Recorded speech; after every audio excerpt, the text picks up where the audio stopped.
bomdod namoziga turmasak bo'lmas ekanda.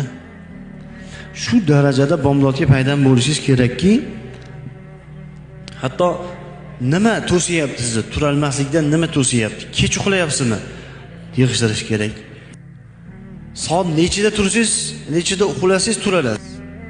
Deylik biz 12 da uxlayapmiz, turolmayapmiz. 10 da uxlashimiz kerak. 11 da uxlasangiz ham turolmayapsiz. Demak 10 da uxlashimiz kerak. Va bomdodga turay deb erta uxlashingiz o'zi ham savob, o'zi ham ajr.